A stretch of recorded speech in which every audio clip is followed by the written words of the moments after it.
There's some new gals in town.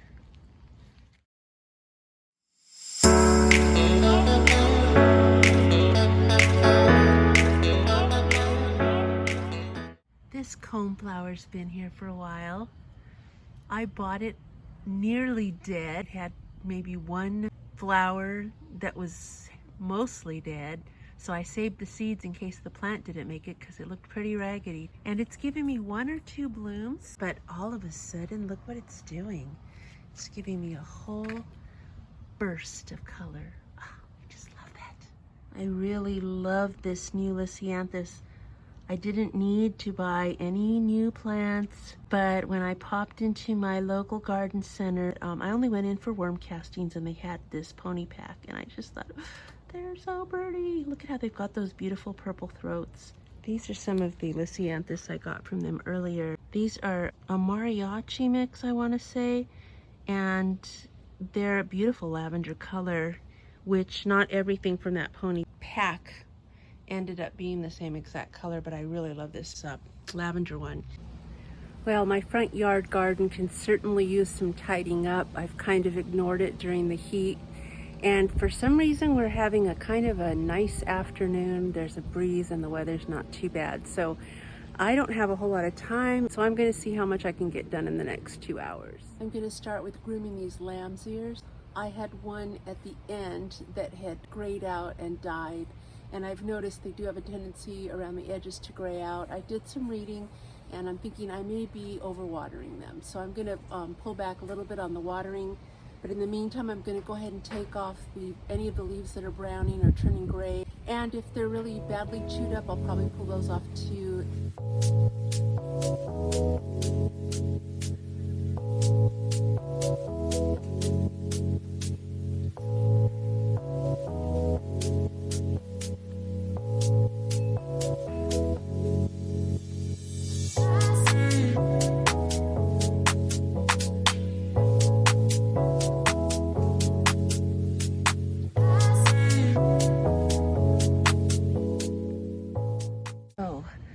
Done grooming the lambs here, and it looks so much better. I could do more, I guess, if I wanted to be super duper fastidious, but I think this is good. I'll try to stay on top of it a little better. And I ran across a couple of caterpillars in here. I'm going to go ahead and treat for both caterpillars and slugs because I'm really not sure what's doing all this damage. I've decided these cute little petunias are going to have to go. They're just really brown in there, and I could cut them back and they would come back. It would take a little while, but I've also got this Lisianthus here, which has been blooming a beautiful lavender color, and I'm not really liking how they look together. And I have this other little flat of Lisianthus. Oops, how did I end up with that? Anyway, I think those will look a lot better over here, because the centers of the new flowers, if you can see, they have a little purple in the throat.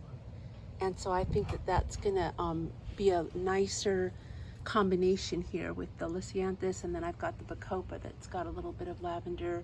I mean, I'm not trying to go into lavender overkill, but I just think that these striped petunias, they're not meshing for me. As I'm digging up these petunias, I'm remembering that they were one of the clearance plants that I started out with in front of my dwarf myrtle shrub. And I had picked up a lot of petunias on clearance at Lowe's. I want to say they were $1 for each little 4-inch pot. And in most cases, I had no idea what color they were going to be because the flowers, they weren't in bloom.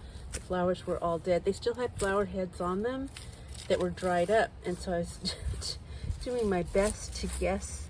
Oh, there's a big old caterpillar. Too bad I don't have any chickens. Anyways, I was doing my best to guess at what color.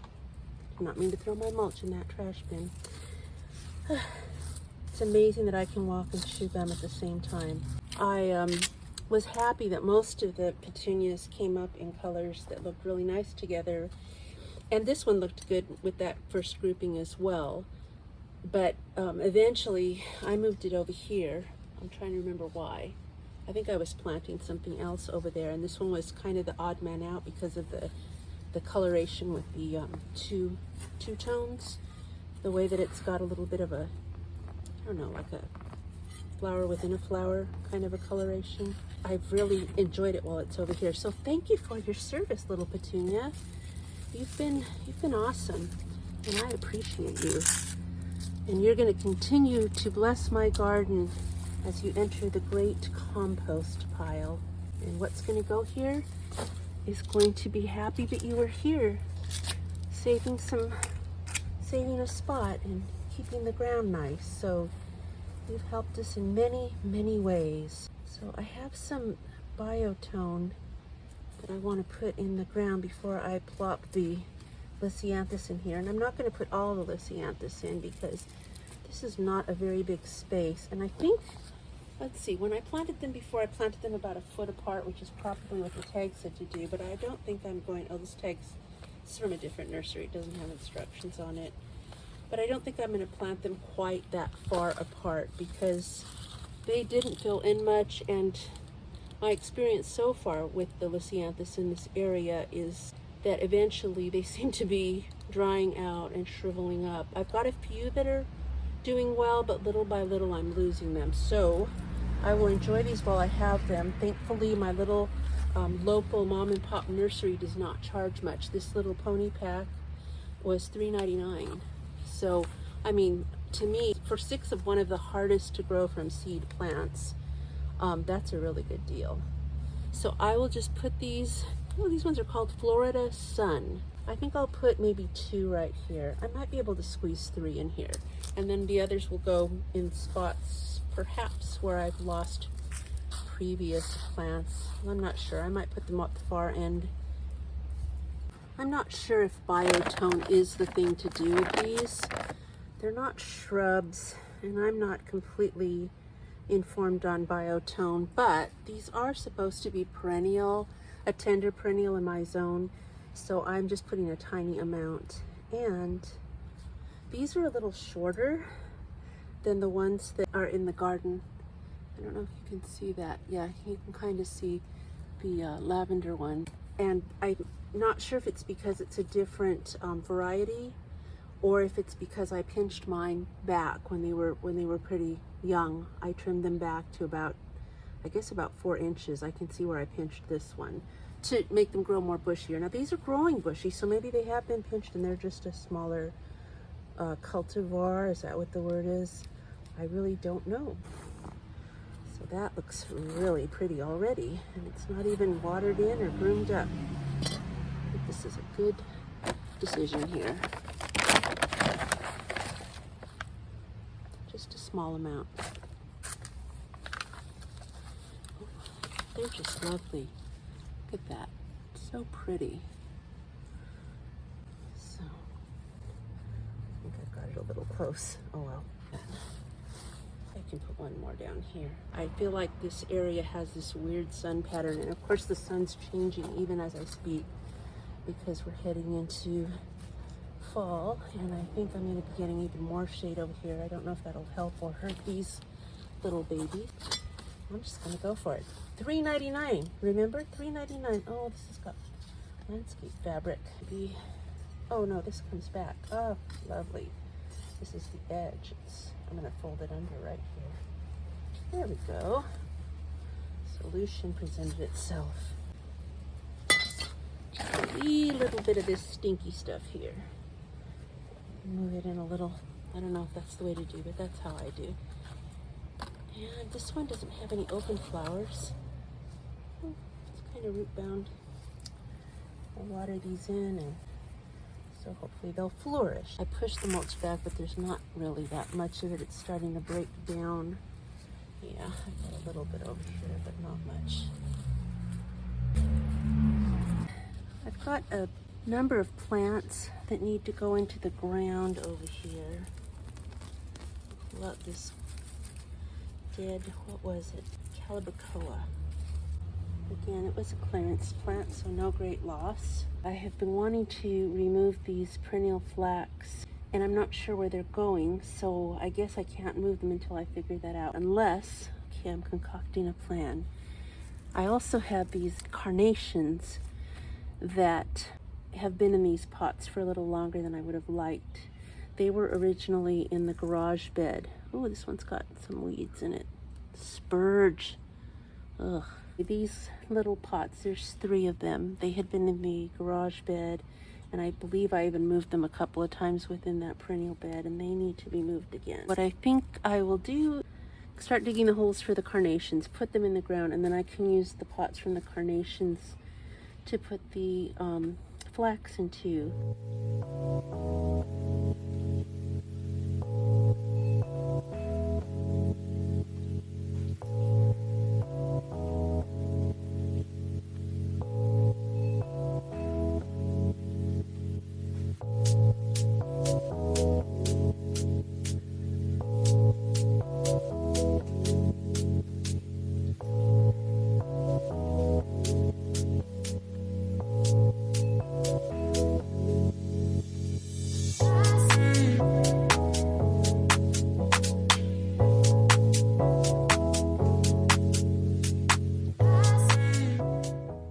Okay, so here's everything I've just planted. The Lisianthus are going to be perfect here. They need to be watered. They're looking a little droopy, and probably we need to groom off some of the spent petals. And then over here, same thing. I've got the carnations all in. They look like they did that breath of relief that I see plants do sometimes when I move them out of a pot where they've been a little cramped. But they also need some watering and some grooming. I think they're going to look really good here though. And it looks like this Lisianthus is going to be, I don't know if you can see that, it looks like it's going to have pink. It's trying not to focus for me. Anyway, I'm really happy with these changes here. I think they look really good, and I'm not missing the perennial flax at all. It was looking kind of leggy and messy here. I'm not sure what I'll put in this little spot where it had been, but maybe I'll put the rest of the Lisianthus there. If you've been one of my viewers for a while, you know why I have a little pile of gravel in my driveway. We had a dump truck load dropped off, and most of it has been used in our back garden as we expanded our raised beds. So we had them include in the estimate enough gravel to complete our walkway. And just a quick look, because we haven't started it, but this is the walkway I'm talking about. It's our entry path. And so it's going to be these natural stones placed within the gravel with perennial plants on either side of the path. The Cohuhu pittosporum plants are putting on new growth. This one doesn't get as much sun as the other one, but it's still looking pretty good. It's a little lopsided. I flipped both of them around last month so that the side that wasn't getting as much sun would start getting more sun. And then I've got a sweet potato vine underplanted, and I don't think I'm going to leave that there permanently, although it's very pretty. But I think now that both plants have grown a lot, it looks like they're fighting for space. It doesn't look like a harmonious planting, in my opinion. So I will probably be pulling that out, I don't know, in the fall. I think I'll leave it through summer. I do like it.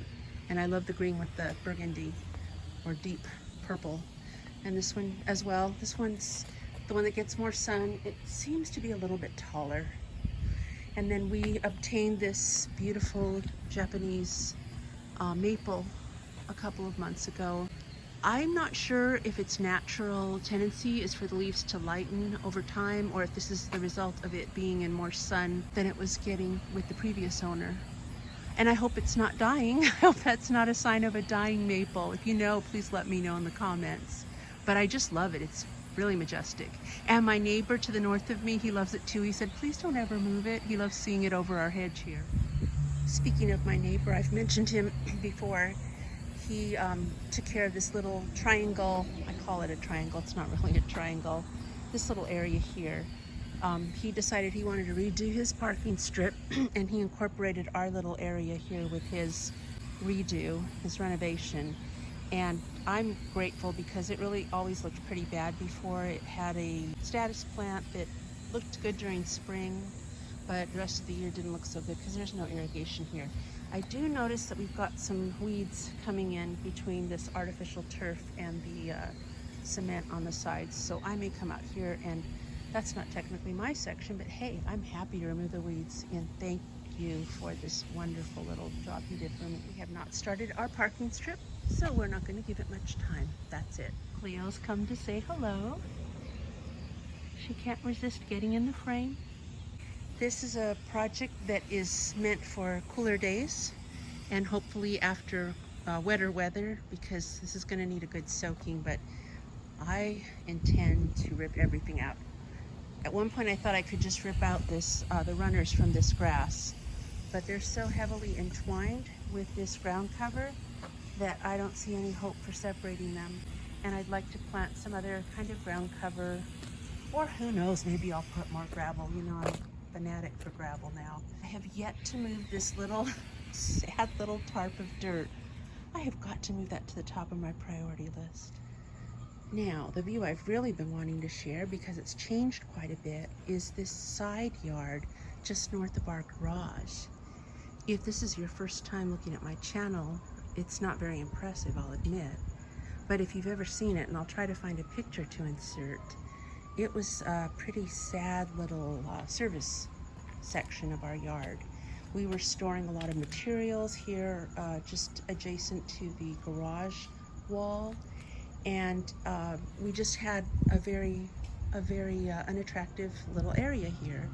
And understandably, because you really can't plant anything over here. There's no irrigation.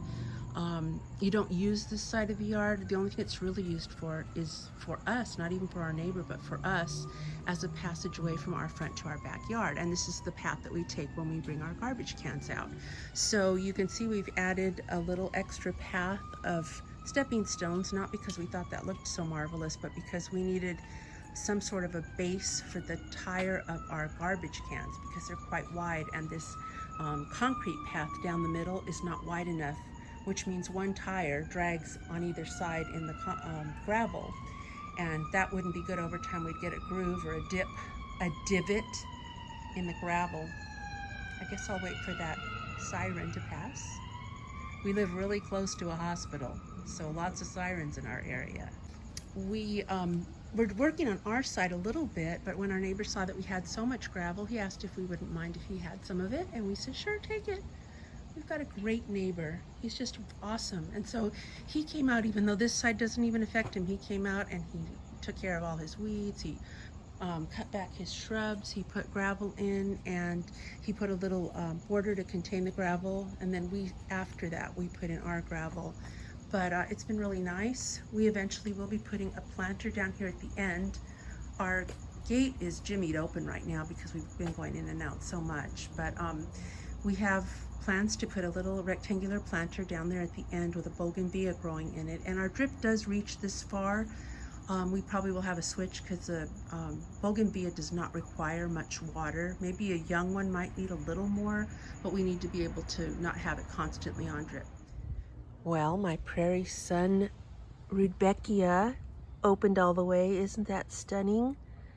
I love that green center, and I love the way this yellow flower looks on this background. Oh, and you can see the cone flowers in the background. Those have been pleasing me ever so much, because now I've got a whole bunch of blooms. So pretty. This walkway bed is really pretty right now. I think summer is its time for sure. I can't wait to see when this rock rose goes into bloom, how that changes the whole flavor here. You having a little mid-morning snack, girl? That's her favorite salad right there.